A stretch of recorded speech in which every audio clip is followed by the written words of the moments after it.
Correct. And like you mentioned, Alexander Johnson, Josie Jewell.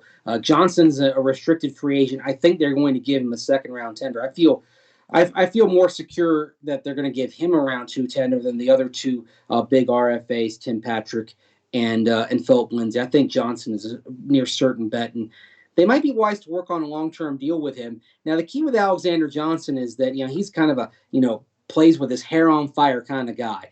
So he's best partnered with a more cerebral linebacker. I thought in 2019, Todd Davis brought out the best in Alexander Johnson, and in 2020 he and Josie Jewell worked very well together. Okay. Now, do they keep that tandem together, or do they move in another direction? Because Jewell, he's good inside the box, struggles in coverage. Do they want to improve in coverage? They've got a guy they picked in the fifth round last year, Justin Stranada out of Wake Forest, whose specialty is coverage. It's what he did very well at Wake. He got injured in training camp, and that kind of messed up their plans a little bit. They were scrambling in terms of coverage linebacker. Stranada is back to full health and should be good to go for this Okay. year.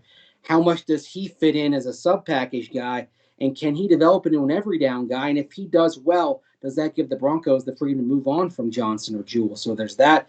Chubb, I'd be shocked if he doesn't get the fifth-year option. I think that we're going to find that out here in the next couple of months, but every indication is that he will. Vaughn's interesting because the Broncos, as at the time we're recording this, the Broncos have to make a decision on Von Miller's option and whether to pick him up for 2021.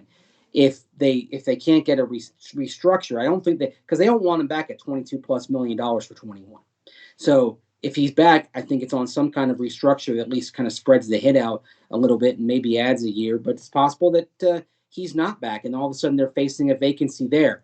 Malik Reed last year playing for Von Miller at 8 sacks, but he's not Von Miller in terms of talent. Yeah. But could Malik Reed have a similar trajectory to say Shaq Barrett